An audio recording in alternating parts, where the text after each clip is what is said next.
The friendship with Holy Spirit. Wow. சொல்லவே ரொம்ப சந்தோஷமா இருக்கு. Friendship with Holy Spirit. அது சாதாரண ஃப்ரெண்ட்ஷிப் இல்லைங்க. Intimate friendship, intimate fellowship. ஒரு ஒரு ஒரு அந்நியோனியத்தை கொய்னோனியான்னு சொன்னேன். The fellowship, the intimate friendship of the Holy Spirit. அது எந்த இடத்துல இருந்து கொண்டு வந்தேன்?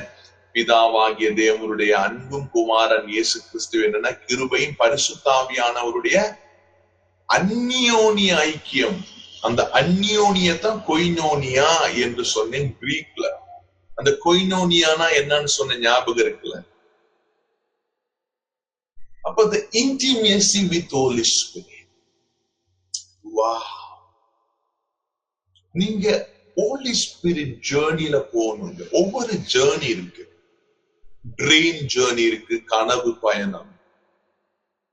ஹீல் காட் ஜேர்னி இருக்கு. எப்படி சில இது 2 வாரம், சிலது 1 மாசம்.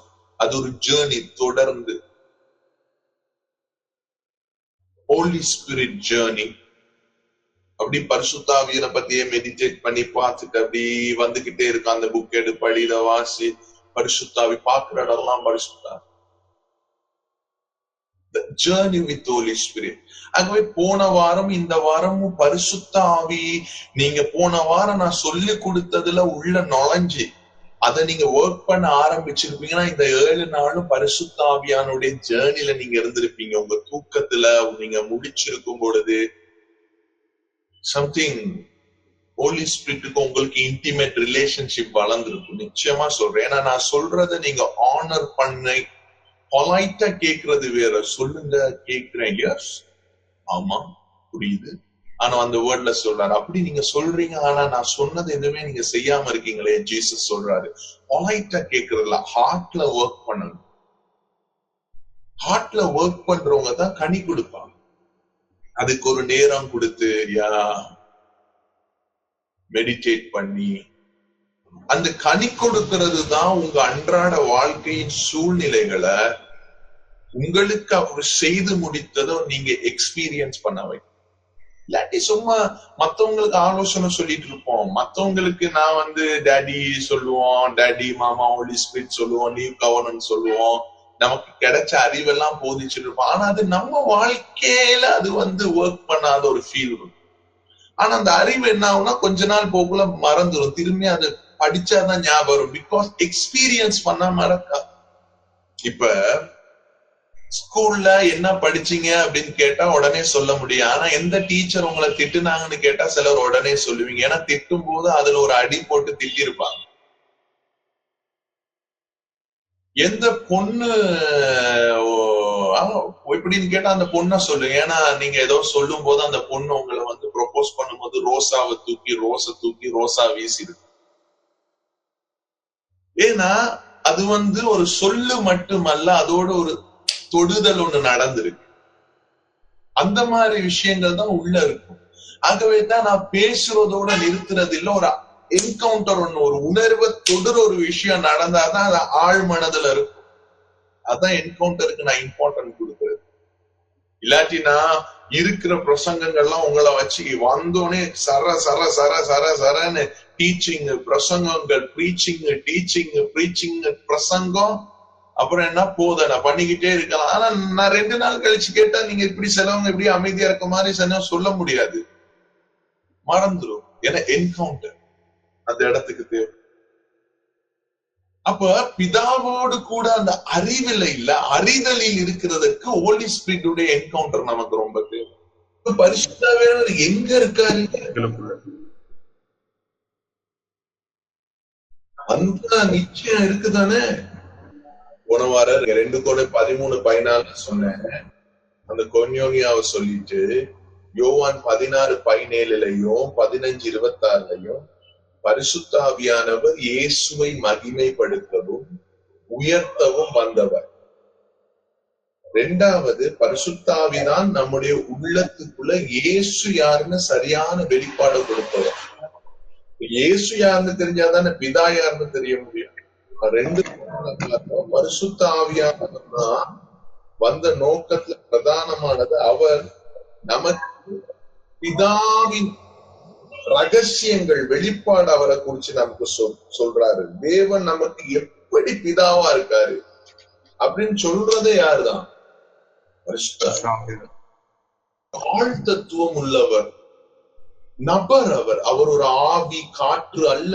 சொன்ன பரலோகமே அவரை கொண்டாடுது. இயேசு சொல்றாரு, நீங்க என்ன சொன்னாலும் மன்னிக்கப்படுவானா பரிசுத்தாவிக்கு விரோதமா சொல்லிடாதீங்க, இன்மையிலும் மறுமையிலும் மன்னிக்க. அவ்வளவு நேசம்.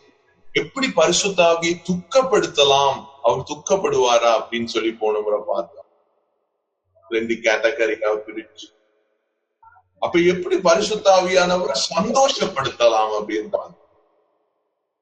இயேசு 30 வயசு வரைக்கும் சாதா இயேசு. ஆனா பரிசுத்தாவியானவராலும் வல்லமையினாலும் அபிஷேகிக்கப்பட்ட பிறகுதான் அவர் கிறிஸ்து இயேசுவாயிரு. அது வரைக்கும் அப்புறம்தான் பிசாசின் வல்லமைகளை அகப்பட்டவர்களை விடுதலையாக்கவும் நன்மை செய்யுங்கிறவருமாய் சுற்றி திருந்தார். மனுஷகுமாரனாகிய இயேசுவுக்கே பரிசுத்தாவி எவ்வளவு முக்கியம்னா எனக்கும் உங்களுக்கு நீங்க அறிஞ்சிருக்கணும்.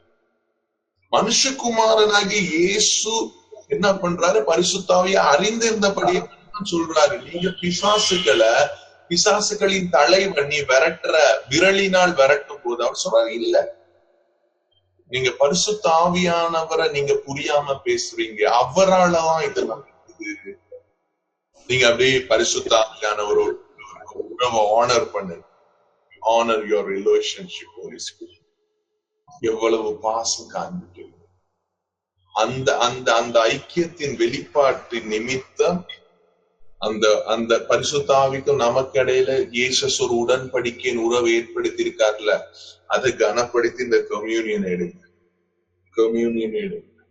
வா, இந்த பரிசுத்தாவியானவர் சிலர் நிறைய ரகசியங்கள் சொல்லியிருக்காங்க ஆவியானவரை குறித்து. அவர் காற்றாய் வருவாரு. எங்கெல்லாம் வேதத்துல பரலோக ராஜ்யம் தேவ ராஜ்யம் வந்திருக்கோ அதுல அந்த இடத்துல சொல்லப்பட்ட விஷயம் என்னன்னா, the realms of Holy Spirit, பரிசுத்த ஆவியின் எல்லை. இந்த தேவ ராஜ்யம், kingdom of God, kingdom of heaven அப்படின்னு எல்லாம் சொல்லுது இல்ல, அதெல்லாம் அந்த இடத்துல எல்லாம் வந்த அர்த்தம் என்னன்னா, the realms of Holy Spirit, பரிசுத்த ஆவியின் எல்லை. அதனாலதான் நிக்கோதேமு கேட்கிறான், என்ன பண்ணலாம்? அதுக்கு அவர் சொல்றாரு, ஒருவன் ஜலத்தினாலும் ஆவினாலும் பிறவாவிட்டால் தேவனுடைய ராஜ்யத்தில் பிரவேசிக்க முடியாது. அப்படின்னா realms of spiritக்குள்ள போக முடியாது. சிறு பிள்ளைகளை போல் ஆகாவிட்டால் தேவ ராஜ்யத்துக்குள் நுழைய முடியாது. சிறு பிள்ளைகளை போல் ஆகாவிட்டால் realms of Holy Spirit, அந்த realm கூட வர முடியாது. முதலாவது தேவனுடைய ராஜ்யத்தை நீதியையும் தேடுங்களா, அந்த கிங்டம் பரலோக ராஜ்யத்தை நீதியை தேடுங்க, ராஜ்யத்தை தேடுங்கன்னா seek is kingdom என்ற இடத்துல பரிசுத்த ஆவியின் எல்லை, the realms of Holy Spirit, பரிசுத்த ஆவியின் எல்லையை தேடுங்கள். அப்பொழுது உங்களுக்கு இவைகள் எல்லாம் கூட்டப்படும், கொடுக்கப்படும். அந்த எல்லைக்குள்ளதான் என்ன இருக்கா? the righteousness, நீதி, joy, agapio, perfect shalom, சமாதானம். இந்த எல்லைக்குள்ள, இந்த எல்லைக்கு வெளியே என்ன இருக்கு? இதுக்கு புறம்பானது என்னது? unrighteousness, அநீதி. ஜாய்க்கு ஆப்போசிட் ஆனது என்னது? sorrow, வேதனை, கண்ணீர். இந்த எல்லைக்கு வெளியானது என்னது? குழப்பம், சமாதானம் இல்லை. அதனாலதான் நான் சில காரியங்கள் நடக்கும்போது ஷர்மி அம்மா கிட்ட எல்லாம் கேட்பேன், நீங்க ஸ்பிரிட் ரெல்முக்குள்ள தானே இருக்கீங்க, ஹோலி ஸ்பிரிட் ரெல்முக்குள்ள, அந்த ரெல்ம்ல தான் என்ன இருக்கு? Joy, peace, righteousness. ஏன்னா சில நேரம் டென்ஷன் ஆகிருவோம்னு வைங்களேன், கோவப்பட்டுரும், யோசிச்சுக்கிட்டு இருப்போம் சில விஷயம்னா, அந்த தேவ ராஜ்யத்துக்கு வெளியே இருந்து ஆப்ரேட் பண்ணிக்கிட்டு இருக்கோம். அதனால சில ஞாபகப்படுத்தணும், நீங்க எந்த ரெல்ம்ல இருக்கீங்க தெரியும் தானே? ஓகே, அப்ப என் ரெல்ம்ல நான் ஜாய் தான். பக்கத்துல இருக்க உங்க ஃப்ரெண்ட்ஸ பார்த்து, உங்க மனைவிய பார்த்து சொல்லுங்க, அப்பப்ப தட்டி கொடுங்க உங்க ஹஸ்பண்ட பார்த்து, எந்த ரெல்ம்ல நாங்க ஆப்ரேட் பண்ணணும். கரப்டடான சிதைந்து போன ரல்லையா இல்ல ஸ்பிரிட் ரல்லையா, ஹோலி ஸ்பிரிட் ரல்லையா பார்த்து கண்ணை பார்த்து பேசுங்க. எப்பொழுதுமே வீட்டுல ஒரு துக்கம் ட்ரை அப்படின்னா நான் சொல்றேன், பரிசுத்தாவின் எல்லையை நீங்க புரிந்து கொள்ள. யோவான் 16:3 சொல்லுது, 33 16:33 வாசிங்க. என்னிடத்தில் உங்களுக்கு சமாதானம் உண்டாயிருக்கும் பொருட்டு இவைகளை உங்களுக்கு சொன்னேன். உலகத்தில் உங்களுக்கு உபத்திரவம் உண்டு, ஆனாலும் திடன் கொள்ளுங்கள், நான் உலகத்தில் ஜெயித்தேன் என்றார். இந்த வசனம் எல்லா கிறிஸ்டியன் மதத்துல இருக்கிறவங்களுக்கும் அந்த நம்பிக்கை கொண்டவங்களுக்கும் தெரியும். சின்ன ஒரு விஷயம் நடந்தா கூட உபத்திரம் இருக்கு பிரதர், திடன் கொள்ளுங்க. உபத்திரம் இருக்கு, எல்லாருக்கும் இருக்கு. இயேசுவே சொன்னார் உபத்திரம் இருக்கு அப்படின்னு. அப்படின்னு இந்த வேர்டை சொல்லி இந்த வேர்டுக்கு நிறைய வியாக்கியானங்கள் கொடுத்திருக்கோம். என்ன பிரசாந்த்? ஆனா இந்த நிறைய வேதத்துல இருக்கிற வாக்கியங்களை நாம வேற முறையான கண்ணாடிய போட்டு வாசிச்சிருக்கோம். இயேசு சொன்ன கண்ணாடி இல்லாம. இப்ப நாங்க பார்த்துட்டு இருக்கிறது இன்டிமேட்டி ஃபெலோஷிப் வித் ஹோலி ஸ்பிரிட், பரிசுத்தாவியோடு கூடிய நட்புறவை பத்தி பேசிட்டு இருக்கோம். அந்நியோனிய ஐக்கியம், கொயினோனியாவை பத்தி பேசிட்டு இருக்கோம். அதுக்கு இதுக்கு என்ன பொருந்தும் அப்படின்னு கேட்டா நான் உங்களுக்கு சொல்றேன். நிறைய நேரங்கள்ல நமக்கு உபத்திரவம் என்பது இயேசுவே சொல்லிட்டாரு, உபத்திரவம் உண்டு உலகத்துல அப்படின்னு சொல்லிட்டாருன்னு விட்டுட்டோம். ஆனா அந்த வசனத்தை தொடர்ந்து கான்டெக்ஸ்டா வாசிச்சா இயேசு சொல்லுவாரு, என்னிடத்தில் சமாதானம் உண்டாயிருக்கும் பொருட்டு நான் இவைகளை உங்களுக்கு சொல்லுகிறேன். என்கிட்ட ஒரு சமாதானம் இருக்கு. அதுதான் அங்க முதல்ல இருந்து சொல்லுவாரு, உலகத்தில் ஒரு சமாதானம் இருக்கு, என்கிட்ட ஒரு சமாதானம் இருக்கு. உலகத்துல ஒரு சந்தோஷம் இருக்கு, என்கிட்ட ஒரு சந்தோஷம் இருக்கு. உலகத்துல உபத்திரவம் இருக்கு, ஆனா என்கிட்ட உபத்திரவம் இல்லாத ஒரு ஜெயித்த ஒரு வாழ்க்கை முறை இருக்கு. உலகத்துல உபத்திரவம் உண்டு அப்படின்னு இயேசு சொல்றான்னா அந்த இடத்துல என்னத்தை பண்றாருன்னா நம்ம ஒரிஜினல் வெர்ஷனை போய் பார்க்கணும். எதுக்கு சொல்றாரு அப்படின்னு பார்த்தா நான் போய் தியானிச்சு மெடிடேட் பண்ணி பார்த்தேன். ஏன்னா அன்னைக்கு கூட நியூ கவர்னன்ட் ரியாலிட்டி பேசுற ஒருத்தர் கொஞ்சம் நியாயப்பிரமாணம் கொஞ்சம் நீ புதிய உடன்படிக்கை பேசும்போது உபத்திரவம் இருக்குதா அப்படின்னு ஒரு பிரசங்கம் ஒரு கூட்ட வாலிபர்களுக்கு பண்ணிட்டு இருந்தாரு. நான் அவங்ககிட்ட ஒன்றும் பேசல, ஏன்னா அது அந்த டைம் அவங்களுடைய மேடை. ஆனா உங்களுக்கு நான் சொல்லி கொடுக்கிறது என்ன அப்படின்னா, இந்த உலகம் என்ற இடத்துல இயேசு அதை எதை மென்ஷன் பண்றாரு, உலகத்தில் உபத்திரவம் உண்டு என்பத. ஆனாலும் நான் ஜெயித்தேன் அல்ல. முதலாவது இப்படி பார்ப்போமே. இப்ப உதாரணத்துக்கு நான் பிரசாந்த பார்த்து சொல்றேன், பிரசாந்த் உனக்கு ஒரு 10 லட்சம் ரூபாய் தாரேன் அப்படின்னு சொல்லிட்டு, ஆனாலும் பிரசாந்த் அப்படின்னு இழுத்தாலே உங்களுக்கு என்ன புரியும்? 10 லட்சம் ரூபாய் காலி. அப்ப மேல இருக்கிறது அடிபட்டு போகுது. இது அடிக்கடி நான் சொல்லுவேன் இந்த மாதிரி. அதே மாதிரி உலகத்துல உபத்திரவம் உண்டு, ஆனாலும் அங்க ஆனாலும் வந்தா திடன் கொள்ளுங்கள் சொல்றாரு. கரேஜ், நான் உலகத்தை ஜெயித்தேன். அப்படின்னா இதுல எதுதான் முக்கியமான விஷயம்? உலகத்தில் உபத்திரவம் உண்டதா இல்ல நான் உலகத்தை ஜெயித்தேன் என்பது? வா, அப்ப மேல இருக்கிறது அடிப்படுது. உலகத்தில் உபத்திரவம் உண்டு அப்படின்னு சொன்னோன்னா அவங்க எல்லாம் ஒரு மாதிரியானாலும் அவர் தட்டி சொல்ற, ஆனாலும் கரேஜ், சந்தோஷம், பி ஹாப்பி, நான் உலகத்தை ஜெயிச்சுட்டேங்க அப்படின்னு சொல்றாரு. இல்லைங்க, இவ்வளவு ஒரு பிரச்சனை இருந்துச்சு. ஒரு படங்கள்ல பார்த்திருப்பீங்க, சில பிரச்சனைகள் இருக்கும். ஆனா இவர் சைலண்டா பிரச்சனைய முடிச்சிட்டு ஒரு விஜயோட படத்துல கூட ஒருத்தனை போட்டுட்டு கத்திலியா இருக்கு போட்டுட்டு எப்படி அவனை கொலை செய்யலாம்னு கேட்கும் போது அவன் சொல்லுவான், ஐயோ அவன் பயங்கரமானவன், அவன் கொடியவன் அப்படியெல்லாம் சொல்லும்போது ஆமா ஆமா ஆமா அப்படின்னு சொல்லிட்டு, ஆனாலும் போயிட்டு பாரு அப்படின்னு சொல்லும் போது அவன் கதையை முடிச்சு வச்சிருப்பாரு. அவன் பாலத்துல தொங்கிட்டு இருப்பான். ஞாபகம் இருக்கா அந்த காட்சியெல்லாம்? இயேசு முடிச்சு தொங்க விட்டதை பார்த்து சொல்றாரு, ஆமா நீ சொன்னது உண்மைதான், ஆனா நான் தொங்க விட்டுட்டேன், அவனை போட்டுட்டேன். இதுல நான் உங்களுக்கு சொல்றது என்ன அப்படின்னு இயேசு சொல்றாரு. என்ன உனக்கு சொல்றேன்னா உபத்திரவத்தை பத்தி சொல்லல, நான் சொல்றேன் அதை ஜெயிச்சிட்டேன், உலகத்தை ஜெயிச்சிட்டேன் அப்படின்னு சொல்றாரு. ஆகவே கிறிஸ்துவுக்குள்ளாட ஜீவியத்துல உலகத்துல இல்லாத உபத்திரவம் இல்லாம ஒரு ஜீவியத்தை நம்மளால ஆப்ரேட் பண்ண முடியும். ஆனாலதான் அவரோடு உன்னதங்களில் அவரோடு நம்மளை உட்கார வச்சிருக்காரு. அப்ப இந்த உலகத்தில் உபத்திரவம் உண்டு என்ற இடத்தை போய் பார்த்தா அங்க இருக்கு. உலகம் என்ற இடத்துக்கு கிரேக்க பதம் காஸ்மோஸ், காஸ்மோ என்று இருக்கு. KOSMO, KOSMO, Cosmo. காஸ்மோனா என்ன? அப்ப உலகத்தின என்ற இடத்துல காஸ்மோவில் உபத்திரவம் உண்டு, காஸ்மோஸில் உபத்திரவம் உண்டு. அந்த காஸ்மோஸ் என்ற இடத்துல என்ன வந்திருக்குன்னா the world system, உலக முறையிலே உபத்திரவம் உண்டு. புரியுதா? அந்த உலக முறை என்பது எப்படின்னா சம்திங் ஆர்டர், சில விஷயங்களை தேவன் உலகத்தை படைச்ச சிஸ்டத்துக்கு ஆப்போசிட்டா ஒரு உலக முறைய படைச்சிருக்காங்க. மக்கள் இயக்க வைக்கிறாங்க ஒரு சிஸ்டம். உலகத்தை உருவாக்கல அவங்க. 7 மலைகள் உங்களுக்கு தெரியும் தானே, நான் சொல்லி கொடுத்திருக்கேன், 7 மவுண்டன். அந்த சிஸ்டத்துல உலகம் இயங்கிக்கிட்டு இருக்கு 7 மவுண்டன்ஸ்ல. அந்த வேர்ல்ட் சிஸ்டம் சில அரேஞ்ச்மெண்ட பண்ணிருக்கு, சில ஏற்பாடுகளை பண்ணிருக்கு. அந்த சிஸ்டம் எப்படிப்பட்டதுன்னா வெளியிருந்து பார்க்கும்போது அது ஒரு பொதுவான தோற்றமா தெரியும். அந்த தோற்றம் எப்படிப்பட்டதுன்றா கடவுளை எதிர்க்கும் ஒரு அமைப்பு, அதாவது மனித ஆற்றல் கொண்டது. அது எப்படின்னா ஒரு பாபில் கோபுரத்தை உண்டாக்க நினைச்சாங்கல்ல, கடவுள் இல்ல, நாங்க தான் அந்த இடத்தை பிடிக்கணும். அந்த மாதிரி ஒரு உலகத்தை பேசுறாரு. அதாவது பிதா இல்லாத ஒரு உலகம், ஃபாதர்லெஸ் உலகத்துல உபத்திரவம் உண்டு. புரியுதா? தகப்பனற்ற ஒரு உலகம் இருக்கு, அனாதையின் உலகத்துல உபத்திரவம் உண்டு. ஆனாலும் திடன் கொள்ளுங்கள், அந்த அனாதையின் உலகத்தை நான் ஜெயித்து தகப்பனை வெளிப்படுத்துறேன். அந்த தகப்பன் சீரீஸ்ல தான் இது வந்துட்டு இருக்கு.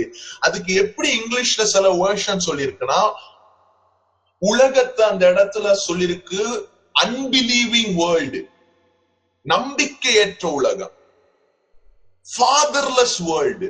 அந்த உலகத்துல என்ன இருக்கா? உபத்திரவம் உண்டு. இப்ப நான் கேட்கிறேன், நீங்க அந்த உலகத்துக்குரியவர்களா இல்ல ஃபாதருடைய பிதாவை அறிந்த இயேசு ஜெயித்த உலகத்துக்குரியவங்களா அப்படின்னு கேட்டா முழு சிஸ்டமும் அந்த உலகத்தில் இருக்கிற முழு சிஸ்டம். அந்த உலகத்தின் முழு சிஸ்டம் என்ன? மனிதனை மனிதன் பகைப்பது, தன்னை விட பிறனை கீழாய் நினைப்பது, ஒருத்தனை அடித்து மேலே வருவது. அதுல ராஜ்யத்தின் கலாச்சாரம் இல்லாத ஒரு உலகம், சிதைந்து போன சிஸ்டம். அந்த சிஸ்டத்தை நான் ஜெயிச்சேன் அப்படின்னு சொல்றாரு. அந்த சிஸ்டத்துல உபத்திரவம் உண்டு, பட் இந்த சிஸ்டத்துல உபத்திரவம் இல்ல. இப்ப நான் கேட்கிறேன், நீங்க எந்த இடத்துல அந்த சிஸ்டத்தை நான் ஜெயிச்சிட்டேன்னு சொல்றாரு? இன்னைக்கு உங்களுக்குள்ள இருக்க அந்த பொய்ய எடுப்படணும். அந்த வசனத்தை குறிச்சு உங்களை கஷ்டப்படுத்தி பொய் சொல்லி உபத்திரம் இருக்கு. ஆமா, உபத்திரம்னா இங்க பவுல் ஒரு உபத்திரம் சொல்றாரு. அந்த உபத்திரம் பார்ப்போம். நம்ம வீட்டுல வெங்காயம், தக்காளி, நம்ம சில பிரச்சனைகளை வந்தோம்னா அந்த உபத்திரம் இந்த லிஸ்ட்ல சேரல. பவுல் சொல்ற உபத்திரம் வேற உபத்திரம். அது பார்ப்போம் என்னன்னு. இப்ப சொல்லுங்க, சிஸ்டம், வேர்ல்ட் சிஸ்டம் உள்ள காஸ்மோஸ்ல உபத்திரவம் உண்டு. ஆனா அந்த சிஸ்டம் நான் ஜெயிச்சேன். பிகாஸ் அது ஃபாதர்லெஸ் உலகம். நான் ஃபாதர் ரிவீல் பண்ற இடத்துல இருந்து அந்த வேர்ல்ட நான் ஜெயிச்சிட்டேன். அதனால நீங்கள் திடன் கொள்ளுங்க. அப்ப அந்த வசனத்துல எது உங்களுடைய பகுதி? ஜெயிச்சேன் என்பது. ஆனாலதான் நீங்க பார்க்கலாம், ஜீசஸ எங்க கூட்டிட்டு போறான்? மலை உச்சியில கொண்டு போயிட்டு உலகத்தின் சகலத்தையும் காட்டிட்டு சொல்றான், நீ என்ன பணிந்து கொண்ட அப்படின்னா இந்த உலகத்தை நான் உனக்கு தருவேன் அப்படின்னு. அது எதுனா அந்த உலகம் தான். எது இயேசு சொன்னாரு? உபத்திரவம் உள்ள உலகம்னு சொன்னார் தெரியுமா? அந்த உலகத்தை காட்டுறான். அவனுடைய 7 மவுண்டன்ஸ காட்டுறான். இந்த என்னுடைய உலகம் இருக்கு, சிதைந்து போன ஒரு உலகம்னு நான் நினைச்சிட்டு வச்சிருக்கேன். அந்த உலகத்தை நான் உனக்கு தர, ஏன் பாதத்துக்கு வாங்க. அவரு சொன்னாரு, கிளம்பி போயிருப்பா அப்படி. ஏன்னா அவருடைய உலகம் வேற லெவலான. இப்ப இந்த வேர்ல்ட்லி சிஸ்டம் உள்ள உலகத்தை இயேசு ஜெயிச்சிட்டாருங்க. இப்ப உங்களுக்கு இந்த பூமியில பார்க்கும்போது அந்த சிஸ்டத்துடைய சில காரியங்கள் வெளிப்படும். நீங்க போற கடையில இருந்து, பிசினஸ்ல இருந்து, அந்த சிஸ்டத்துக்கு மேல உங்களுக்குள்ள ஜெயித்தேன் என்ற சிஸ்டம் அத ஆதிக்கம் செலுத்தணும்.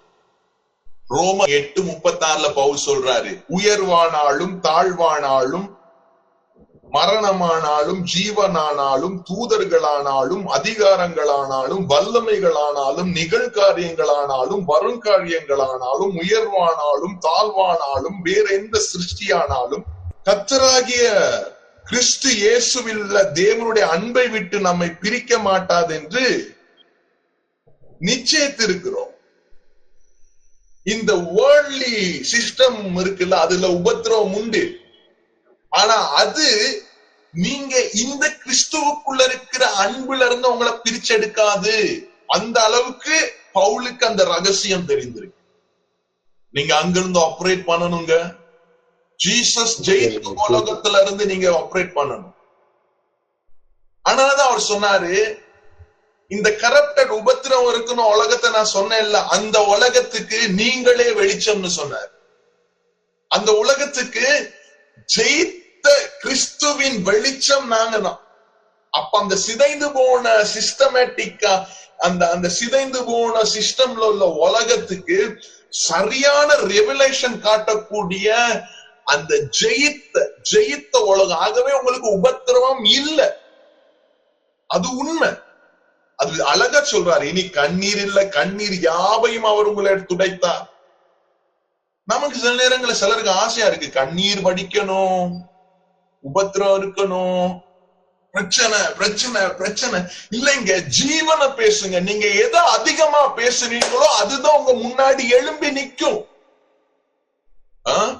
தேவனுடைய ராஜ்யத்துல செழுமை நல்லது, வெல்த் ஹெல்த் ரெண்டும் நல்லது. ஒரு டயமண்ட் இருக்குல்ல, அந்த டயமண்டை நீங்க சுத்தி பாத்தீங்கன்னா எல்லா பக்கமும் முக்கியமானது.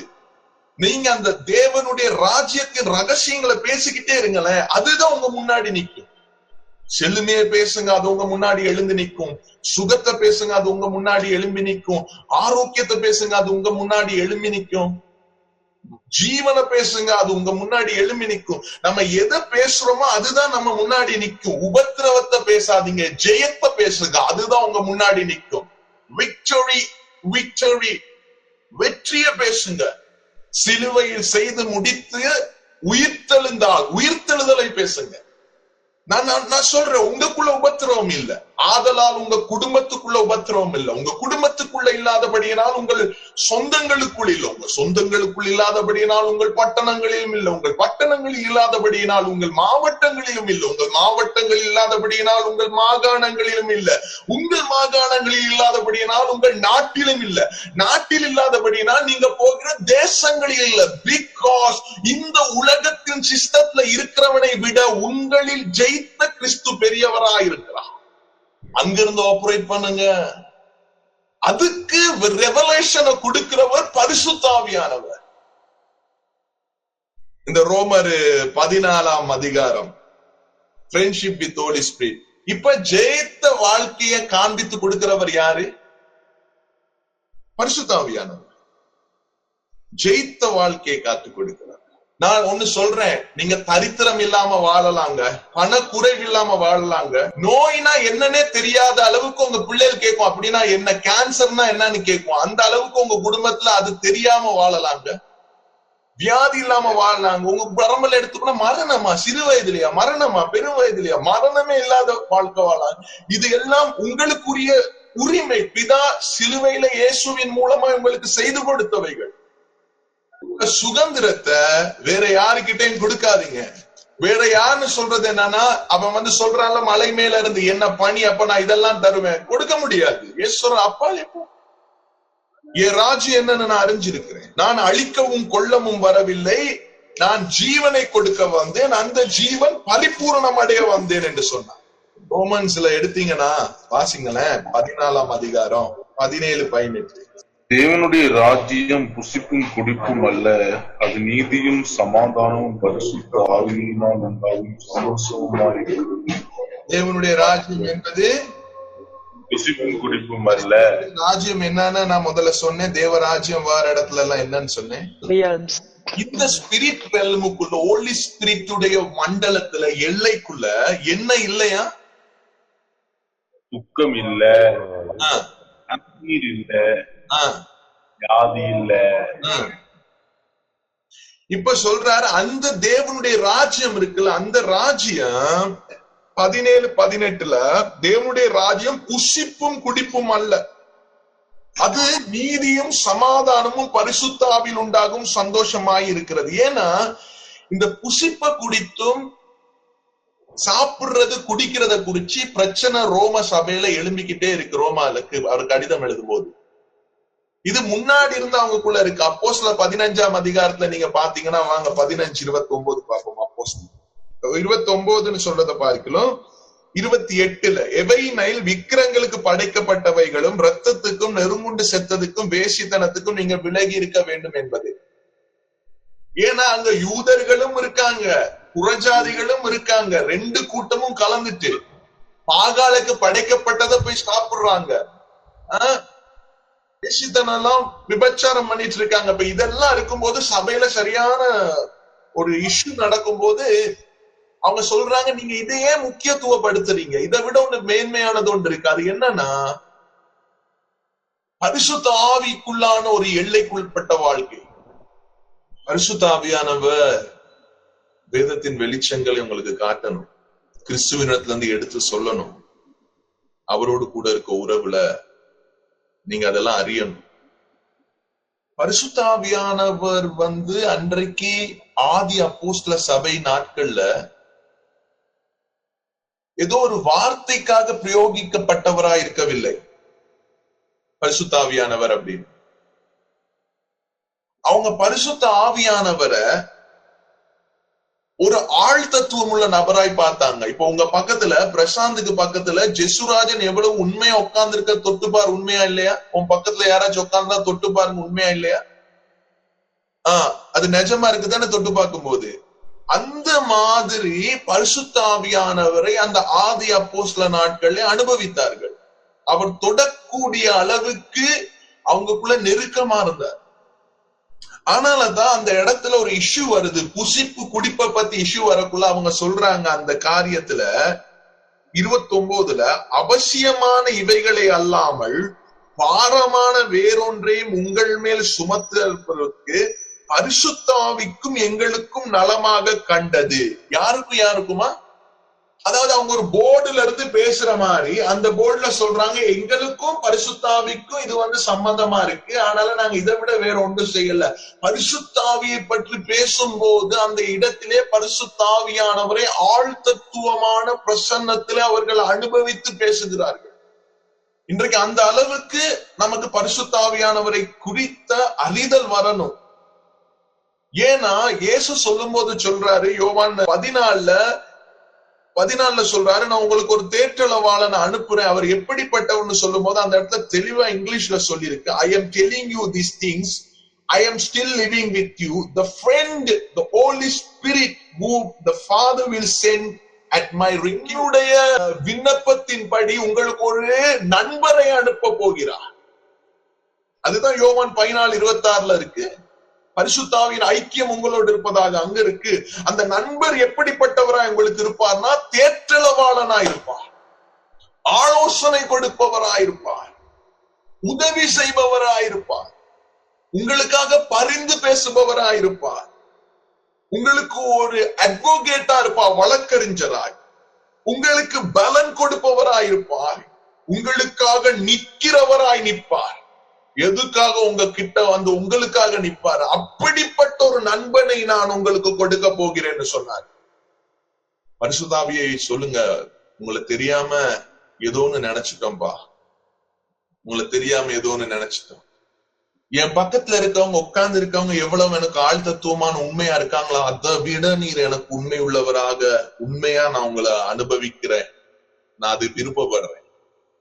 உண்மைக்கும் பரிசுத்த ஆவியானவருக்கு அவர் ஆவியானவர், நான் சொல்லியிருக்கேன்ல, பிதா ஆவியானவர் சொல்லியிருக்கேன்ல. இயேசு வார்த்தையா இருந்தார், பட் இன்றைக்கு அவர் மாமிசமா இருக்கிறார். இயேசு நம்முடைய சரீரம், மறுரூபமாக்கப்பட்ட சரீரத்தை அந்த பரிசுத்த ஆவியானவரை வேற வேற இதா பார்ப்பாங்க, உணர முடியும். சில நேரம் தோற்றத்திலும் காண முடியும்.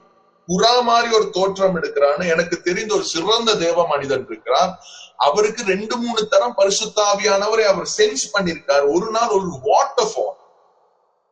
ஒரு வாட்டர் ஃபால்ல ஒரு நீர்வீழ்ச்சியில ஒரு இளம் வாலிபன் செக்க சிவந்த மேனியோடு உட்கார்ந்து ஒன்று எழுதி கொண்டிருப்பதை அவர் அப்படி சென்ஸ் பண்றார்.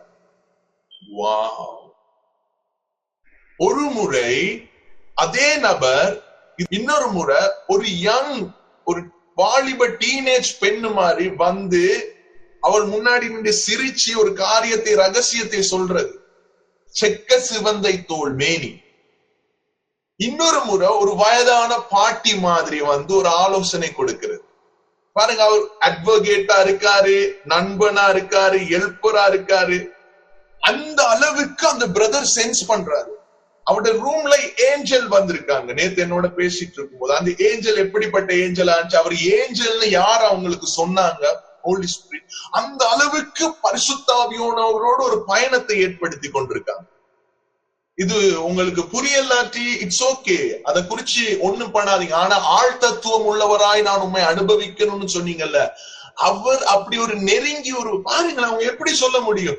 இது இப்ப நான் உட்கார்ந்து சொல்றேன், இது எனக்கும் எங்க இப்ப அங்க இருக்கிறான்னா, உதாரணத்துக்கு சாலமன்ஜி இருக்காரு அங்க, நான் வச்சா நான் எனக்கும் சாலமனுக்கும் இது நல்லதா நாங்க கண்டோம், ஜீக்கும் அப்படின்னு சொல்ற மாதிரி இவங்க அசால்ட்டா சொல்றாங்க. அந்த வசனம் பாருங்களேன், பரிசுத்த ஆவிக்கும் எங்களுக்கும் நலமாய் கண்டோம். உங்களுக்கு பிடிக்குமா ஆவியானவர்? எனக்கு ஓகே, அப்ப எனக்கும் ஓகே ஓகே அப்படின்னு பேசுற லெவல்ல ஆப்ரேட் பண்றாங்க பாருங்க. இது புரியுதுச்சா? இப்ப பரிசுத்த ஆவிக்கிட்ட கேக்குறாங்க, அவங்க பேசிட்டு இருக்கோம், என்ன பரிசுத்த ஆவியான இது உங்களுக்கு சம்பந்தமா இந்த ட்ரிப் போறது அப்படின்னு. அவரும் ஓகே சொல்றாங்க. அப்ப எங்களுக்கு ஓகே, அப்ப பரிசுத்த ஆவி ஓகே சொல்லிட்டாரோ எங்களுக்கு ஓகே. அந்த லெவல்ல பரிசுத்த ஆவியானவரோட ஆதி சபையில வெளிப்பட்டு இருக்காரு. நெருக்கமா அவங்க காணக்கூடியவங்களா இருக்காங்க.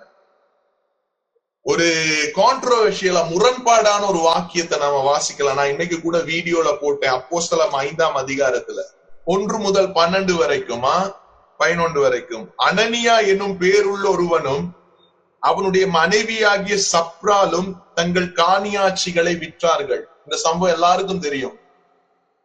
தன் மனைவி அறிய அவன் கிரயத்திலே ஒரு பங்கை வஞ்சித்து வைத்து ஒரு பங்கை கொண்டு வந்த அப்போஸ்தலருடைய பாதத்திலே வைத்தான். பேதுரு அவனை நோக்கி, அனனியாவே, நிலத்தின் கிரயத்தில் ஒரு பங்கை வஞ்சித்து வைத்து பரிசுத்த ஆவினிடத்தில் பொய் சொல்லும்படி சாத்தான் உன் இருதயத்தை நிரப்பினது என்ன? அதை விற்கும் முன்னே அது உன்னுடையதா இருக்கவில்லையோ? அதை விற்ற பின்பு அதன் கிரயம் உன் வசத்தில் இருக்கவில்லையோ? நீ உன் இருதயத்திலே இப்படிப்பட்ட எண்ணம் கொண்டது என்ன? நீ மனுஷனிடத்தில் அல்ல தேவனிடத்தில் பொய் சொன்னாய் என்றார். அனனியா இந்த வார்த்தைகளை கேட்கவே விழுந்து ஜீவனை விட்டான். இவைகளை கேள்விப்பட்ட யாவருக்கும் மிகுந்த பயம் உண்டாயிற்று. வாலிபர் எழுந்து அவனை சேலையிலே சுற்றி வெளியே எடுத்துக்கொண்டு போய் அடக்கம் பண்ணினார்கள். ஏறக்குறைய 3 மணி நேரத்துக்கு பின்பு அவனுடைய மனைவி நடந்து இதை அறியாமல் உள்ளே வந்தாள். பேதுரு அவளை நோக்கி, நிலத்தை இவ்வளவுக்கு தானா விற்றீர்கள்? எனக்கு சொல்ல என்றாள். அவள் ஆம், இவ்வளவுக்கு தான் என்றாள். பேதுரு அவரை நோக்கி, கர்த்தருடைய ஆவியை சோதிக்கிறதற்கு நீங்கள் ஒருமனப்பட்டது என்ன? இதோ உன் புருஷனை அடக்கம் பண்ணினவர்களுடைய கால்கள் வாசப்படியிலே வந்திருக்கிறது, உன்னையும் வெளியே கொண்டு போவார்கள் என்றான். உடனே அவள் அவனுடைய பாதத்திலே விழுந்து ஜீவனை விட்டாள். வாலிபர் உள்ளே வந்து அவள் மரித்து போனதை கண்டு அவளை வெளியே எடுத்து கொண்டு போய் அவருடைய புருஷன் அண்டையிலே அடக்கம் பண்ணினார்கள். சபை எல்லோரும் இவைகளை கேள்விப்பட்டு யாவருக்கும் மிகுந்த பயம் உண்டாயிற்று. இந்த வாக்கியம் வாசிச்சிருக்கீங்கல்ல, அனனியா சப்ரால்ட கதை. இப்ப இங்க முரண்பாடான நிறைய கேள்விகள் இருக்கு. என்ன, அனனியா சப்ரால லீகலா சட்ட ரீதியா நாம ஒரு ஊழியக்காரனா இருந்த காலத்துல அழகா சொல்லிடுவோம், இவங்க போய் சொன்னாங்க கடவுள் அடிச்சிட்டாரு அப்படின்னு க்ளோஸ் பண்ணிடுவோம். அதே பைபிள் காலேஜ்ல இன்னொன்னு சொல்லி கொடுப்பாங்க, கடவுள் ஏன் போட்டார்னா ஆரம்பத்திலே போட்டாதான் இவங்களுக்கு பயம் வரும். ஆனால மத்தவங்களுக்கு எல்லாம் பயமுடுத்தும்படி ஆரம்பத்திலே அடிச்சாரு. ஆகவே எது இருந்தாலும் கடவுள் அடிச்சுட்டான்னு சொன்னாங்க. இப்ப இன்னைக்கு கூட என்னுடைய ஒரு நண்பர் இத என்கிட்ட கேட்டிருக்காரு மலேசியால இருந்து, எப்படி இத நீங்க சொல்லுவீங்க அப்படின்னு. இப்ப உதாரணத்துக்கு எடுத்துக்கிட்டா நான் அவருக்கு சொன்னேன், இப்படிதான் லீகல்ல டீச் பண்ணுவோம். ஆனா நாங்க நியூ கவர்னன்ட்டுக்குள்ள வந்து இந்த ஜேர்னிக்குள்ள போகும்போது ஒருத்தரத்தான் சொல்றாங்க இவங்களை கொண்டது வந்து பேதுரு அப்படின்னு. அது எப்படி, இது ஒவ்வொரு வியூஸ் நான் உங்களுக்கு சொல்லி கொடுக்கிறேன். அதாவது எப்படி பேதுரு கொண்டார் அப்படின்னா, எப்படி எலியா தேவன் அக்கினி இறக்க சொல்லல, எலியா இறக்கி மத்தவங்களை வெட்டி கொண்டானோ அது தேவனுக்கு பிரியமா இருக்கல்ல. காரணம் அது எப்படி நமக்கு தெரியும்னா, இயேசுவோட சீஷர்கள் வரும்போது கேக்குறாங்க, எலியாவை போல அக்கினிய நாம இறக்கி கொள்ளலாமான்னு கேட்ட போது இயேசு அவங்களை பார்த்து சொல்றாரு, நீங்க என்ன ஆவி உள்ளவங்க அப்படின்னு சொன்னாரா. அப்ப எலியா செஞ்ச காரியம் இயேசுவுக்கு விருப்பம் இல்லாத காரியம். ஆகவே நமக்கு தெளிவா தெரியுது இந்த இடத்துல வரும்போது. இப்ப அதே மாதிரி பேதுரு தான் கொண்டாரு அப்படின்னு சொல்லும் போது அதுக்கு எப்படி சொல்றாங்க, அதாவது கிரேஸ்ல நாம போனா கிரேஸ் கேம்ப்ல இப்படி சொல்லுவாங்க சில, இது வந்து பேதுருடைய இதயம் குணமாக்கப்படவில்லை, அதுக்கு எப்படி சொல்லலாம், பேதுரு வேற ஆவியில ஆபரேட் பண்ணிருக்கான் அப்படின்னு. ஒரேடிக்கா 3000 2000 5000 பேர் விசுவாசி வந்துட்டாங்களாம். வந்த உடனேயே பேதுரு வந்து இதயம் சுகமாக்கப்படாதபடியினால, அவனுடைய பிரசன்னத்திலே பேசுகிற வார்த்தைக்கு வல்லமை உண்டபடினால அவன் இப்படி பண்ணீங்களா அப்படின்னு கேட்டோடனே அவன் செத்துட்டாங்க. அது எப்படின்னா, பேதுருக்குள்ள சுகமாக்கப்பட்ட இருதயம் இல்லைன்னு சொல்றதுக்காக சிலர் இப்படி சொல்றாங்க. வேதத்துல வந்து ஒரு இடத்துல அந்த மேல் வீட்டறையில அவன் மேல இருக்கும் போது மொட்டை மாடியில மேல இருந்து என்ன விழுகுது, ஒரு தரிசனம் காட்டுறான், ஒரு கூடை நிறைய மிருகங்கள் வருது. அப்ப சொல்றான் கொர்நேலியுஸ்னா, அவன் சொல்றான், ஆண்டவரே நான் வந்து அசுத்தமானதை தொட மாட்டேன், அதாவது நான் யூதன் என்ற ஒரு எண்ணம், புறஜாதிகளோடு கலக்க மாட்டேன் என்ற ஒரு மனசு பேதுருக்கு இருக்குதான். ஆனாலும் அவன் மனம் சுகமாக்கப்படாதவன் என்று ஒன்று சொல்றாங்க. ரெண்டாவது சொல்றாங்க, பவுலும் பேதுரும் உட்கார்ந்து சாப்பிட்டு இருக்கும் போது யூதர்கள் ஒரு கூட்டத்தினர் ஜெருசலேம்ல இருந்து வாரதை பார்த்து பேதுருக்கு எழும்பி போயிருவான். பவுல் அவனை பார்த்து சொல்றான், நீ என்னதுக்குடா மாய்மாலம் பண்ற அப்படின்னு பவுல் கேட்பான். ஆகவே அவன் இருதயம் மாய்மாலமான இதயம், அதனால அவன் கொண்டுட்டான்னு ஒரு தரத்தால் சொல்றாங்க. ஆகவே பேதுரு போட்டான் அப்படின்னு சொல்றாங்க. ஓகே, அந்த பக்கம் ஒன்று இருக்கட்டுமே. இன்னொரு பக்கம் பார்த்தா லீகல்ல தேவன் அடிச்சாரு, இங்கிட்டு பார்த்தா அன்னீல் டாட்னு சொல்றாங்க. இன்னொரு பக்கம் வந்து டிஸ்கஷன் போயிட்டு இருக்கு. தேவனுடைய பிரசன்னத்துல இருந்து நாம எந்த வார்த்தை பேசினாலும் அந்த வார்த்தைக்கு இது செய்யட்டா வேணாமான்னு முடிவெடுக்காது. நம்ம வாயிலிருந்து எந்த வார்த்தை வந்தாலும் அது செய்து முடிக்கக்கூடிய ஆற்றல் உள்ளது. நபர்கள் பேச ஆரம்பித்தாங்கன்னா உடனே நடக்கும். அது உங்களுக்கும் நடக்கும், நீங்களும் செய்யலாம். எங்க தங்கச்சி பிள்ளைகளோட கூட பேசும்போது வேர்ட்ஸ வந்து சரியா கையாளுறதுக்கு என் ஹார்ட்டை பிராக்டிஸ் பண்ணிட்டு இருக்கேன். ஏன்னா பிரசன்னத்துல இருந்து ஒரு வேர்டை பேசுனா அந்த வேர்டு மரணமும் ஜீவனும் நாவின் அதிகாரத்துல இருக்கு. அந்த அளவுக்கு ஆப்ரேட் பண்ணக்கூடிய அளவுக்கு தேவனாகவே வார்த்தையில பேசுறாரு. வெளிச்சம் உண்டாவதாக உண்டாகுது, சூரியனும் சந்திரன் உண்டாவதாக உண்டாகுதுன்னா நீங்க பேசுற இப்படி ஒரு எங்கேயும் வித்தியாசம் இல்லை. நீ இப்படி கைய வச்சுக்கிட்டு 2-3 வார்த்தை பேசுங்களேன், 2-3 வார்த்தை பேசுங்களேன். இப்படி கைய வச்சுக்கிட்டு ஏதாச்சும் அந்நிய பாஷை கூட பேசலாம், இல்ல ஏதாச்சும் பேசுங்களேன். பேசும்போது உங்க கையில என்ன படுது, காத்து மாதிரி அதுதான் வார்த்தை, அதுதான் உருவாக்கக்கூடியதும் அழிக்கக்கூடியதும். இந்த இடைப்பட்ட இடத்துக்குள்ளதான் எல்லாமே இருக்கு. ஆனாலதான் வாயிலிருந்து வாரது பரிசுத்த ஆவியானவர் உங்க வார்த்தை அபிஷேகிக்கப்பட்டிருக்கப்படினால் உங்கள் வார்த்தையில என்ன பேசணும் என்பதை அவர் உங்களுக்கு சொல்லிக் கொடுப்பதற்கு உங்கள் இருதயத்தை பக்குவப்படுத்துகிறார். எத்தனை பலிபீடத்துல இருந்து தேவ மனிதர்கள் அவங்க சபை மக்களை போட்டிருக்காங்க தெரியுமா?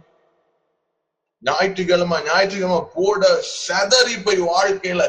ஏன்னா பிரசன்னத்துல இருந்து எது பேசினாலும் அது நடக்குங்க. ஆகவே பேதுருட மேட்டர் வரக்குள்ள இப்படியா இருக்குமோன்னு பார்க்கும்போது இன்னொரு பக்கம் பார்த்தா அந்த இடத்துல பேதுரு ஒரு ரகசியத்தை நாம பார்க்க முடியும். காரணம் என்னன்னா, உன்னதமான ஒரு உறவு வளர்ந்திருக்கு அந்த காலகட்டத்துல. அவங்க நிலத்தை வித்து கொண்டு வந்து மத்தவங்களுக்கு தனக்காக இல்லாம தான் பக்கம் நிலம் வேணும்னு சண்டை பிடிக்கிற காலத்துல பெறனுக்கு நிலம் இருக்கட்டும் அப்படின்னு வித்து சீசர்கள் காலில வைப்பாங்களா மனிதர்கள்? வைக்கக்கூடிய அளவுல பரிசுத்தாவியானவர் ராஜ்யத்தின் கலாச்சாரத்தை அவங்களுக்குள்ள கொண்டு வந்திருக்காரு. தனக்கானவைகளை நாடாமல் பிறனுக்கானவைகளை வைக்கிறாங்க. அந்த டைம்ல என்ன நடக்குது? பரிசுத்த ஆவியானவர் அவ்வளவு நெருக்கமாய் சபையில இருக்காரு. அதனாலதான் இந்த வசன ரகசியத்தை உங்களுக்கு காண்பிக்கிறேன். தன் மனைவி அறிய, தன் மனைவியுடைய பிளான் போட்டதே யாருதான்? வைஃப் பிளான் போட இவங்க 2 பேரும் செய்யறோம் அப்படின்னு சொல்லிட்டு வஞ்சித்து வைத்து ஒரு பங்கை கொண்டு வந்து அப்போஸ்தலருடைய பாதத்துல வச்சாங்க. பேதுரு அவனை நோக்கி பார்த்து, அனனியாவே, நிலத்தின் கிரயத்தில் ஒரு பங்கை வஞ்சித்து வைத்து பரிசுத்த ஆவியினிடத்தில் பொய் சொல்லும்படி சாத்தான் உன் இருதயத்தை நிரப்பினது என்ன? இப்ப பாருங்க, இவன் வச்ச உடனேயே ரகசியம் வெளியே வந்துட்டு என்னது? இவன் வித்ததுல முழுசும் வைக்கல, எதை வச்சுட்டான்? அறவாசி. இப்ப இவன் அறவாசி வச்சிருந்தாலும் அவங்களுக்கு பிரச்சனை இல்லை. என்ன பிரச்சனைனா, அந்த நாட்கள்ல நிறைய பேர் முன்னாடி செய்யும் போது சில நேரங்களுக்கு இந்த பந்தா காண்பிக்கணும் அப்படின்னு சில எண்ணம் இருக்கும், தெரியும் தானே? அதாவது நாங்களும் இருக்கோம், அதுக்காகத்தான் இவங்க அந்த இருதயத்துல இருந்துதான் பண்ணாங்க. இருதயம் முக்கியங்க. அந்த இதயத்துல இருந்து பண்ணாங்க. அந்த இதயத்துல இருந்து பண்ணும்போது முழுசா வைக்க முடியல. ஒரு பங்கை ஒழிச்சிட்டாங்க, ஒரு பங்கை எடுத்து வச்சாங்க. அதுல பக்கத்துல அவங்க கூட உட்கார்ந்து இருக்கவர் யார்? எல்லா டிஸ்கஷன்லயும் பக்கத்துல பிரசாந்த் பக்கத்துல ஜெசு உட்கார்ந்து இருந்த மாதிரி ஜெசு பக்கத்துல சொல்லு, அவங்க ஒரு பங்கு எடுத்து வச்சிருக்காங்க அப்படின்னு சொல்லி ஜெசு காதுல. இந்த மாதிரி பரிசுத்த ஆவியானவர் சொல்லுறாரு. ஏன்னா அந்த அளவுக்கு சபைக்கும் அவருக்கும் உறவு நெருக்கம். பேதுருக்கு அவருக்கு இடையில நெருக்கம் கூட. சொல்றாரு, அவங்க ஒன்னும் வச்சுட்டு வந்திருக்காங்கடா அப்படின்னு சொல்றாரு. ஏன்னா அவர் அட்வொகேட்டர், is a friend, is a helper, அவர் நமக்காக நிக்கிறவர். அந்த அளவுக்கு ஒர்க் பண்றாரு. அப்பதான் பேதுரு சொல்றார், டக்குன்னு யாட நேம யூஸ் பண்றான்னா, பரிசுத்த ஆவியினிடத்தில் பொய் சொல்லும்படி சாத்தான் உன் இருதயத்தை நிரப்பினது என்ன? அப்ப இவங்க வச்சது சீசர்கள் பாதத்துல. ஆனா இவங்க யாருக்கிட்ட தான் நடந்திருக்காங்க? பரிசுத்தாவி கிட்ட பொய் சொல்லியிருக்காங்க. இந்த பரிசுத்தாவி யாருன்னு அடுத்த வசனத்துல இவர் சொல்றாரு, அதை விற்கும் முன்னே அது உன்னுடையதா இருக்கவில்லையோ, அதை விற்ற பின்பு அதன் கிரயம் உன் வசத்தில் இருக்கவில்லையோ, நீ உன் இருதயத்துல இப்படிப்பட்ட எண்ணம் கொண்டதினால் நீ மனுஷரிடத்தில் அல்ல தேவனிடத்தில் போய் சொன்னார். மேலதான் சொன்னாரு, நீ யாருக்கிட்ட போய் சொன்ன? பரிசுத்த ஆவியினிடத்துல. அந்த பரிசுத்த ஆவியை யாருன்னு அவர் இப்ப இந்த வசனத்துல சொல்றாரு? தேவன் என்று சொல்றாரு. தேவன், ஹோலி ஸ்பிரிட் இஸ் காட். பரிசுத்த ஆவியானவர் ஆண்டவர். அவர் காற்றும் அல்ல, அதெல்லாம் சிம்பாலிக்கான அடையாளப்பூர்வம். ஆனா அவர் பிதா எப்படி தேவனோ, குமாரன் எப்படி தேவனோ, பரிசுத்த ஆவியானவரும் தேவன். விளையாட்டுக்கு எடுத்து பரிசுத்த ஆவியானவர் என்ன அங்க போய் சொன்னார், பரிசுத்த கடைக்கு போய் சொன்னார், அப்படியெல்லாம் சொல்லிட்டு இருக்க முடியாது. அந்த அளவுக்கு ஆப்ரேட் பண்ணுவாரு. எந்த அளவுக்கு பரிசுத்த ஆவியானவர் இயேசு கிறிஸ்துவை பிதா உயிரோடு எழுப்பும் போது அந்த இடத்திலே அவரோட நின்றார். பரிசுத்த ஆவியை கொண்டுதான் இயேசு எழுப்புறார் உயிரோட. கிறிஸ்து இயேசுவை மரித்தோர் உழுந்த எழுப்பின அதே ஆவியானவள் உங்களுக்குள் வாசம் பண்ணுவார் என்றார். சாவுக்கேதுவான உங்கள் சரீரங்களை உயிர்ப்பிக்க வல்லம் அந்த பரிசுத்த ஆவியானவர் அங்க எப்படி நின்றாரோ அதே மாதிரி நீங்க உங்க சொந்த பிள்ளைகளோட விளையாடும் போதும் அவர் உங்க கூட இருக்காரு. உங்க ஹஸ்பண்ட் அண்ட் வைஃப் ரிலேஷன்ஷிப்ல நீங்க சந்தோஷமா இருக்கும் போதும் அவர் அங்க இருக்காரு. உயிர்த்தெழுதலில் பங்கு கொண்ட பரிசுத்த ஆவியானவர் உங்கள் சொந்த குடும்பத்தின் நிகழ்ச்சிகளிலும் பங்கு கொள்ளுகிறார். ஆகவே அவன் சொல்ற, நீ யார்கிட்ட போய் சொல்லிட்ட? நீ நினைக்கிறியா நீ தேவன்கிட்ட போய்? ஆகவே என்ன நடக்குதுன்னா, அப்பதான் சபை பிறந்திருக்கும். அபிஷியலா அப்பதான் 2ஆம் அதிகாரத்துல சபை பிறந்திருக்கு. 5ஆம் அதிகாரத்துல இது நடக்கும். ஒரு உன்னதமான ராஜ்யத்தின் கலாச்சாரம் அவங்களுக்குள்ள இருக்கு. இந்த கலாச்சாரத்துல ஒரு தூய்மை, கள்ளம் கபடமற்ற உறவுல இவங்க கொண்டு ஒரு பொய்ய சொல்லும் பொழுது ஒருவரோடு ஒருவர் பொய்களை களைத்து மெய்களை பேச கடவோன்னு. அதான் பவுல் இந்த பொய் பேசும்போது அவங்களுக்குள்ள இருக்க ஜீவன் இருக்கு தெரியுமா, அந்த வல்லம் இருக்கு தெரியுமா, அதுல இவங்களால நிக்க முடியாம போயிட்டு அந்த அளவுக்கு உன்னதமான உறவு. இப்ப புரியுதா ஏன் ராஜ்யத்தின் கலாச்சாரம் முக்கியமானதுன்னு? பேதுரு அடிச்சானும் நான் சொல்ல முடியாது. அங்க இருக்க அந்த கிங்டம் ரெல்ம் இருக்குல்ல, ஹோலி ஸ்பிரிட் ரெல்ம், அங்க வந்து ஒன் another கல்ச்சர்ல எது செயற்பட்டாலும் அது அங்க நிக்காது. ஆகவே தான் நான் சொல்றேன், காட்ஸ் மூவ் வந்தா பயங்கரமா சாவுகள் நடக்கும். அதுக்குதான் டீலிங் தேவை சொல்றது. கடவுள் அடிக்க மாட்டாரு. அது எப்படி நடக்கும்னா, அந்த உன்னதமான உறவுக்குள்ள தேவையற்றது நுழைய முடியாது. அது வந்துச்சுன்னா, இப்ப பாருங்களேன், உதாரணத்துக்கு இப்ப வந்து அவெஞ்சர்ஸ்ல கூட இருக்கு, ஒரு வளிமண்டலம் இப்படி இருக்கும். அந்த வளிமண்டலத்துக்குள்ள எதுவுமே வர முடியாது. பாத்துருக்கீங்களா? அவெஞ்சர்ஸ்ல கூட வளிமண்டலம் இருக்கும். அந்த வளிமண்டலம் வந்து ஒரு ப்ரொடெக்ஷன், ஒரு புல்லட் ப்ரூஃப் மாதிரி. அதுல வந்து எது பட்டாலும் இறந்துரும், உள்ள நூறம். அதே மாதிரி ராஜ்யத்தின் கலாச்சாரத்துல பொய்களற்ற ஒரு உறவு இருக்கு. ஆனால்தான் சொல்றேன், பிராக்டிஸ் பண்ணுங்க. உங்க கூட இருக்கிற மனைவி கிட்ட திறந்த மனதா பேசுங்க. ஏன்னா இந்த பொய் என்பது பிதா குமாரன் பரிசுத்தாவியானுடைய கலாச்சாரத்தின் உறவுலே கிடையாது. மாய்மாலம் என்பது கிடையாது. பரிசுத்தாவியானோட நெருங்கி பழகும் போது பரிசுத்தாவிக்குள்ள இருக்க சுவாபம் உங்களுக்குள்ள வந்துரும். உபத்திரவ உலகத்துல இருக்கிறது ஜெயித்த உலகத்துக்குள்ள வரக்கூடாது. ஜெயித்த உலகத்துல இருக்கிறத உபத்திரவ உலகத்துக்குள்ள போகணும். பரிசுத்தாவியானவர் எப்படி இருக்காரு பாருங்க. தோள் மேல் கை போட்டு பேசுற அளவுக்கு அன்றைக்கு சபையில இருந்தாரு. அதை பார்க்கலும் மகிமையான காலத்துல நம்ம இருந்துகிட்டு இருக்கோம். புத்திரர்கள் வெளிப்படும் காலம். பரிசுத்தாவியானவரோடு ஒரு நெருக்கமான உறவு வரணும். ஏன் தெரியுமா? பரிசுத்தாவியானவர் தான் இயேசுவை வெளிப்படுத்த முடியும். இயேசுவை வெளிப்படுத்தும் போதுதான் இயேசு அறிந்த விதமாய் பிதாவை அறிய பரிசுத்தாவி உதவி செய்வார். இங்க யோவான் புத்தகத்துல வாசிச்சீங்கன்னா சகல சத்தியங்களுக்குள்ள உங்களை நடத்துவார். நீதியை குறித்தும் நியாய தீர்ப்பை குறித்தும் பாவத்தை குறித்தும் கண்டித்து உணர்த்துறார். அப்படின்னா எந்த நீதி, எந்த பாவம், எந்த நியாய தீர்ப்புன்னா அடுத்த வசனமே கீழே இருக்கு. நீதி என்பது அவர் செய்து முடித்த காரியம், கிறிஸ்து.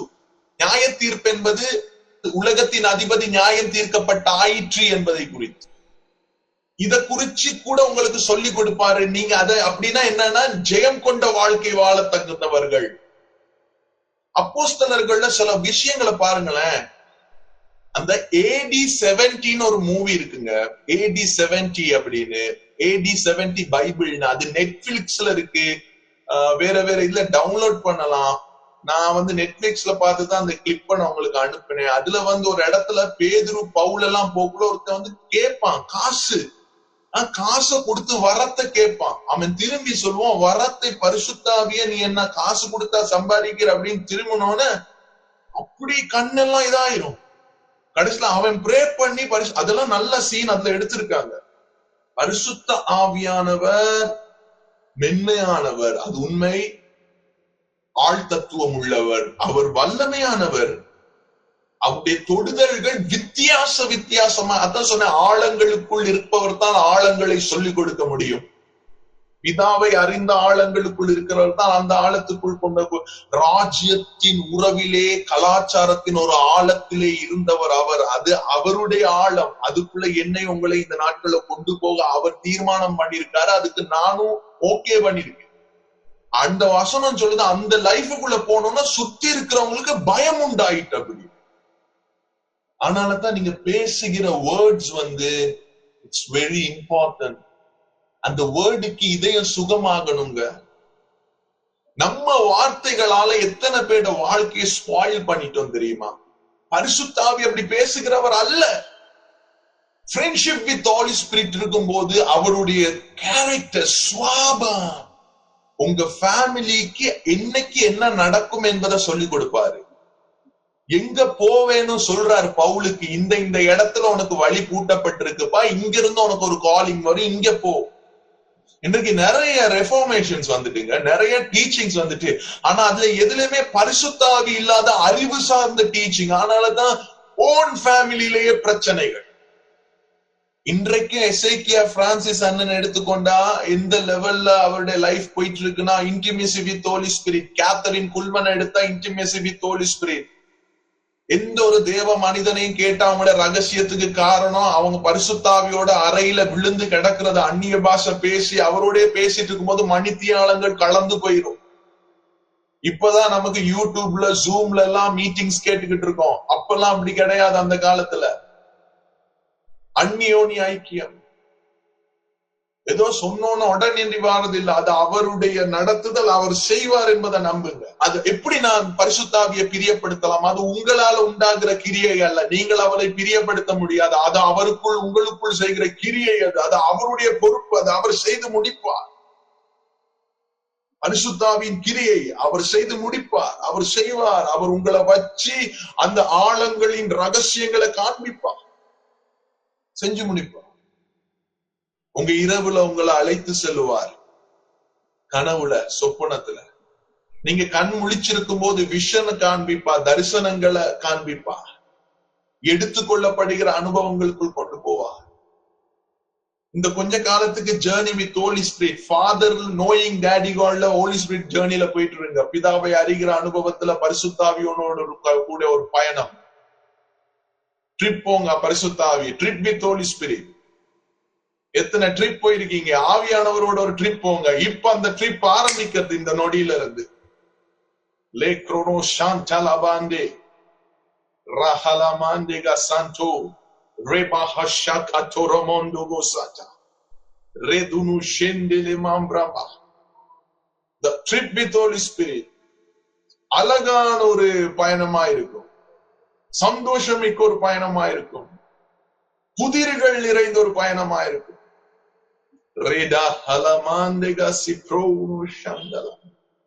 எங்க இருந்தாலும் உங்களை கொண்டு கொண்டு கொண்டு கொண்டு அழகா கொண்டு போயிட்டு இருப்பாரு. அவர் ஒரு புறா அல்ல, அவர் ஒரு மலை அல்ல, அவர் ஒரு நபர். உங்கள் பக்கத்துல இருக்கவங்க எவ்வளவு உண்மையோ அதை பார்க்கலாம் நிஜமானவர், அன்பு கூறப்படத்தக்கவர்.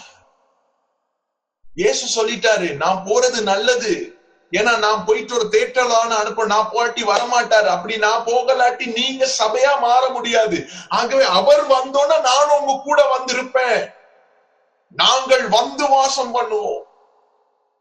இனிமே நீங்க எங்க போகலாம்? தனிமையானவங்க அல்ல, நண்பர் ஹோலி ஸ்பிரிட். ஆழ்த்தத்துவமான, நீங்க எந்த சிச்சுவேஷன்ல இருந்தாலும் அந்த சூழ்நிலைக்கு நீங்க வழக்கறிஞரா அவரை பார்க்க முடியும், நண்பனா பார்க்க முடியும், பலன் கொடுக்கிற நிக்கிறவரா பார்க்க முடியும், உதவியாளரா பார்க்க முடியும். எல்லா மாறியும் இருப்பார். ஏனால் அவர் சர்வ ஞானி, சர்வ வியாபி, சர்வ வல்லவர். Is L Shaddai. அநேக தாயின் மார்பகங்களை உடையவர். ஜலத்தின் மேல் அசைவாடி கொண்டிருந்தாங்கன்னா இஸ் a brooded. சந்தோஷமா சிந்திச்சுக்கிட்டு இருந்தாரு. ஆவியானவரே, இது உங்க காலம், இது உங்க நேரம், இது உங்க டைம், இது உங்களுடைய செகண்ட்.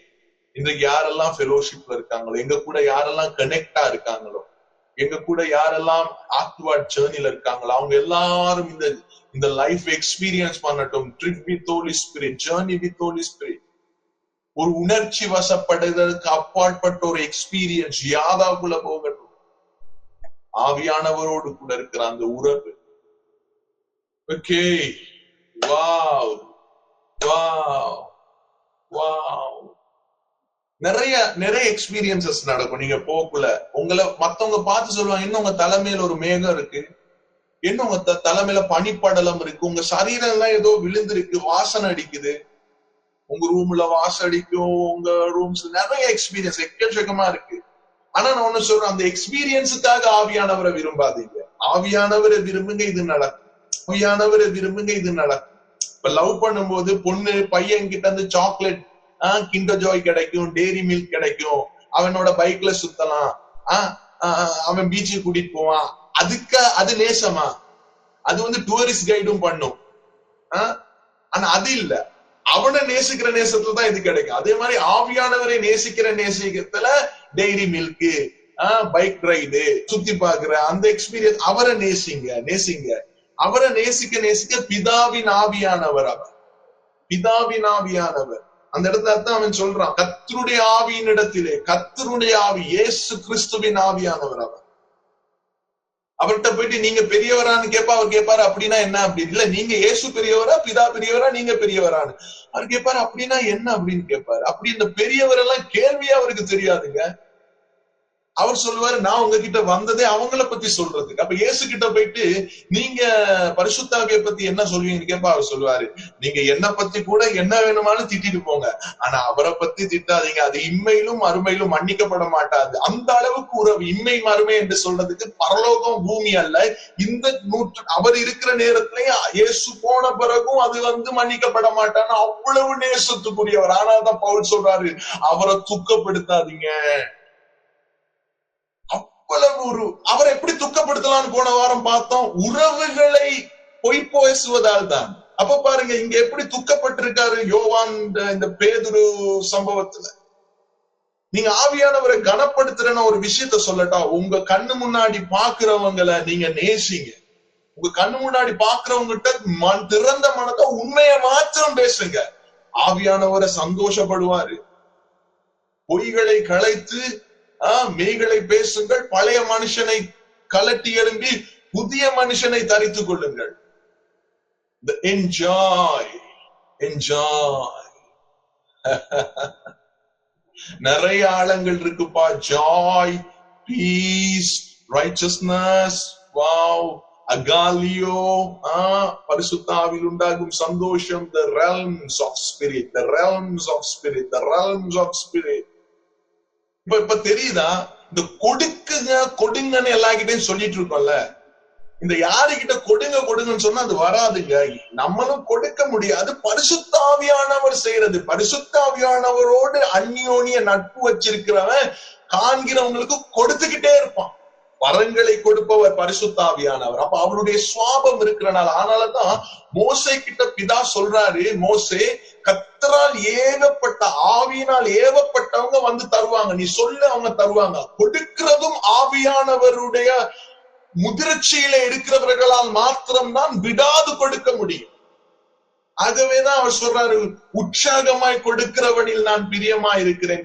ஆகவே இந்த கொடுங்க அனுப்புங்க என்பது கேட்டுக்கிட்டே இருந்து பயமுடுத்தினா கொடுக்கறதெல்லாம் வேலைக்காகாதுங்க. அதெல்லாம் அனனியா சப்ரால் மாதிரி ஒழிக்க வேண்டியதாயிரும்.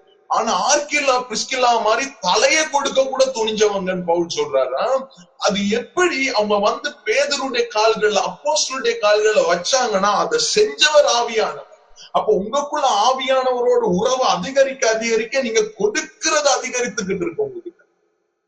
உங்களுக்குள்ள ட்ரையே இருக்காது. யோசேப்புக்குள்ள ஆவியானவர் இருந்தார், ஆனாலதான் அவன் அப்படி இருந்தான். விசேஷித்த ஆவி பெற்றவன் சொல்றாங்க, the special spirit. பழைய ஏற்பாட்டிலே ஒர்க் பண்ணா. தாவீது அந்த சுரமண்டல் வாசிக்கும் போதே, ஹாப் வாசிக்கும் போதே பரிசுத்த ஆவியானவர் அந்த மூவ் பண்றாரு. சவுலுக்குள்ள இருக்க ஸ்பிரிட் டீமோன்ஸ் வெளியே இருக்கு. Because he is a giver. ரூவா நியூமா சொன்னேன்ல போன வாரம். பரிசுத்த ஆவியானவர் இல்லாத ஒரு வாழ்க்கையும் வேணாம். நீங்க எல்லாமே என்னால ஒண்ணும் செய்ய முடியாதுப்பா. அந்த இடத்துல பரிசுத்த ஆவிகிட்ட வந்துட்டீங்கன்னு வைங்களேன், பார்த்துக்கொள்வாருங்க. எப்படிங்க நீங்க இவ்வளவு கொடுக்குறீங்கன்னு கேட்டா நான் ஒண்ணுதான் சொல்வேன், அது இன்டிமேசி வித் ஹோலி ஸ்பிரிட் தான் என்ன இந்த அளவுக்கு மாத்தி வச்சிருக்கு அப்படின்னு. இல்லாட்டி என்னால முடியாது. நான் உட்காந்துட்டு எப்படி கொடுக்கறதுன்னு நான் படிச்சிருந்தா 2 நாள் கொடுப்போம், 3ஆவது நாள் டயர்டாவே உட்காந்துருவோம். என்னத்த கொடுக்க அப்படி. பரிசுத்த ஆவிக்குள்ள ஒரு சந்தோஷம் இருந்துச்சுன்னா கொடுக்கிறது, செய்யறது எல்லாமே ஒரு வேற லெவலா இருக்கு. ஆவியானவரோடு கூடிய ஒரு நட்பு. உங்க ஒவ்வொரு உணர்வுகளையும் ஆவியானவர்கிட்ட காண்பீங்க. கோபம் வருதா, அவர்கிட்ட கொண்டு போங்க. ஏன்னா தேவ ராஜ்யத்துல என்னதான் இருக்கு? the realms of spirit, kingdom வார இடம்லாம் realms of spirit என்னதான் இருக்கு? ஹேங்கரா இருக்கு. joy, peace, righteousness. இதுக்கு ஆப்போசிட்டா நாங்க இருக்கிறதா எந்த உலகத்துல இருந்து ஆப்ரேட் பண்றோம்? உலகத்தில் உபத்திரவம் உண்டு, அங்க இருந்து ஆப்ரேட் பண்றோம். ஆனா realms of spiritல ஜெயம் மட்டும்தான் இருக்கு, courageous. நீங்க சில இஷ்யூஸ் நடக்குன்னு சொல்றீங்களா உங்க லைஃப்ல, அதெல்லாம் கடவுள் அனுபவிச்சாரா? நீங்களே பரிசுத்தாவிட்ட கேட்காம எடுத்த முடிவுகள் தானே, ஒத்துக்கோங்க.